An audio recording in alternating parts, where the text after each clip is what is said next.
En su parte frontal se encuentra la pantalla a modo de ventana de cristal transparente.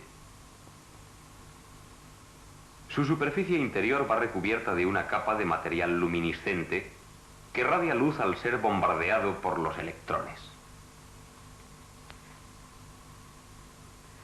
En el cuello del tubo va situado un cañón electrónico que proyecta un fino haz de electrones.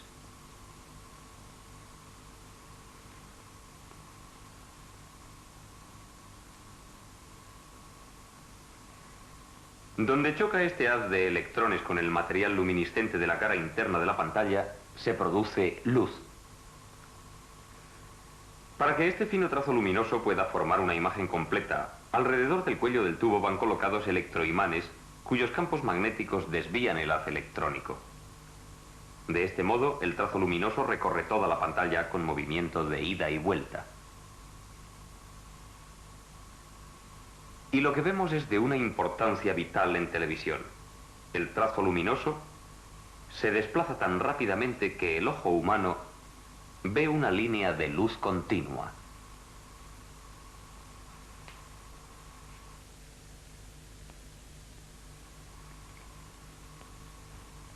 El sistema de desviación hace más que esto. No solo desvía el trazo luminoso tan rápidamente que el ojo humano percibe una línea, sino que a la vez lo desplaza hacia abajo, produciendo una línea a continuación de otra, y también con una rapidez tal que toda la superficie de la pantalla queda iluminada uniformemente.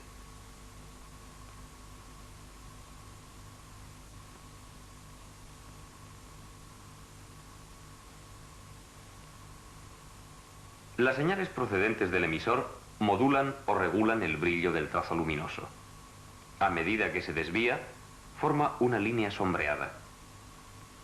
Y todas las líneas en conjunto integran una imagen completa, seguida inmediatamente de otra y otra, produciendo así el movimiento, la vida, la televisión.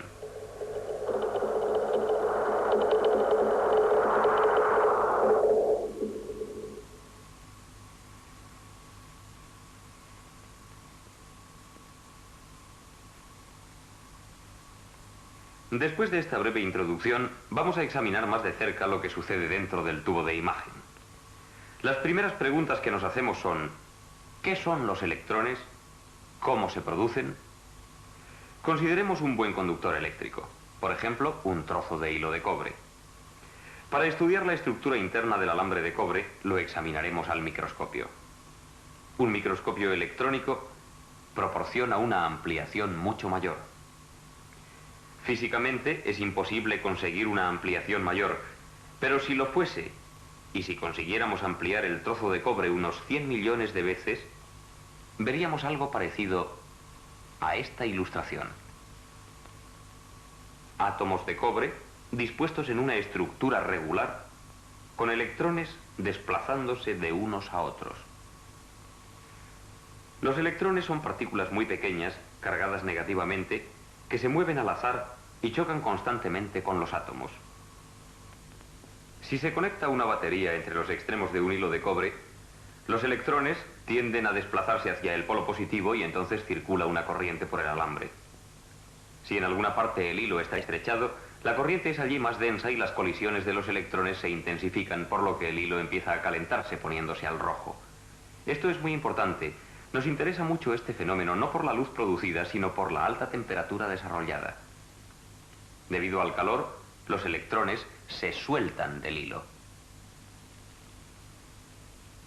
A esto se llama emisión termoiónica de electrones.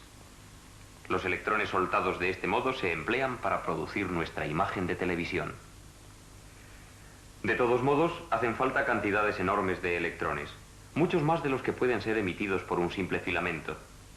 Por esta causa se emplea un cátodo, un cilindro de pequeño tamaño, recubierto de un material que emite electrones en grandes cantidades. Al calentarse el cátodo se forma a su alrededor una nube de electrones. Este es el principio del proceso electrónico que se realiza en el tubo de imagen.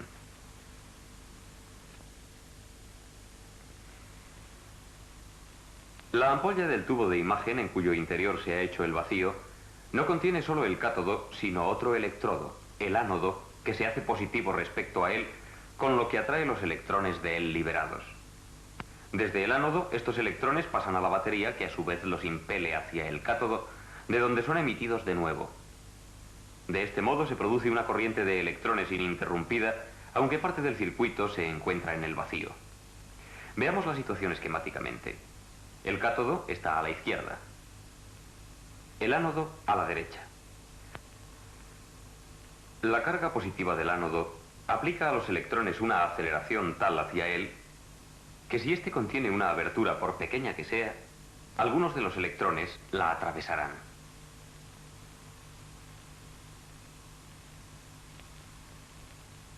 Este dispositivo se conoce con el nombre de cañón electrónico.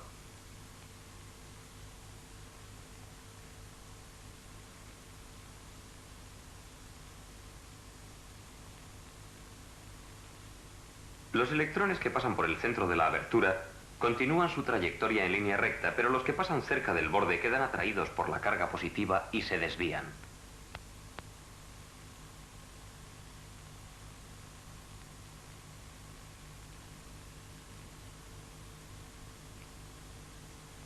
El blanco del haz electrónico es la pantalla del tubo de imagen, la capa luminiscente que radia luz cuando chocan contra ella los electrones. Esta capa luminiscente tiene tras de sí una fina capa de metal que sirve como reflector y aumenta el brillo de la imagen de televisión. Los electrones atraviesan el metal con facilidad, pero chocan con la capa luminiscente que a la vez los retiene. Como se comprende, tienen que ser eliminados de ella, pues de lo contrario se cargaría negativamente y acabaría repeliendo los electrones. Y para ello, la capa de metal va conectada al polo positivo de la batería, lo mismo que el ánodo, de forma que los electrones puedan pasar a la batería por uno cualquiera de estos dos caminos. Pero el trazo luminoso difuso y borroso no podrá nunca formar una buena imagen de televisión. Para ello tiene que ser un punto nítido que podamos hacer variar de brillo. Empecemos con el brillo de la luz. Este está determinado por la cantidad de electrones que chocan con la pantalla. Por consiguiente, alterando la intensidad del haz electrónico, conseguiremos modificar el brillo de la luz por él producida. Esto es en realidad lo que se hace con ayuda del cilindro de Benelt. Su carga negativa repele los electrones, haciendo que el haz se haga más estrecho y la luz menos brillante.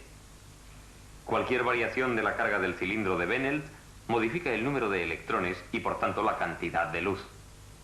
Pero al mismo tiempo queda afectada la nitidez del punto luminoso, ya que la carga del cilindro de Benelt altera también la trayectoria de los electrones. Por eso, para contrarrestar este efecto, el cañón electrónico va provisto de otros dos cilindros, uno con carga negativa y otro con carga positiva.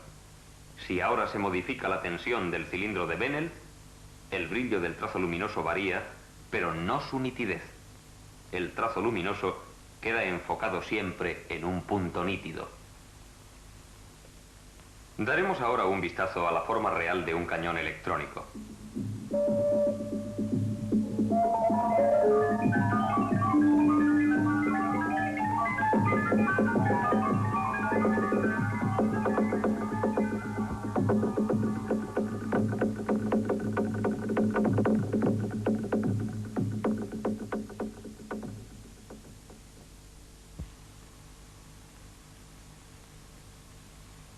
Los diversos electrodos que hasta ahora hemos visto solo en forma esquemática constituyen un cilindro.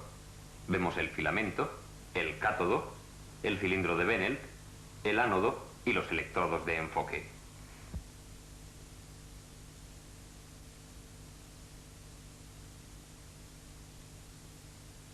Conectando estos electrodos a tensiones apropiadas, el cañón produce un haz electrónico.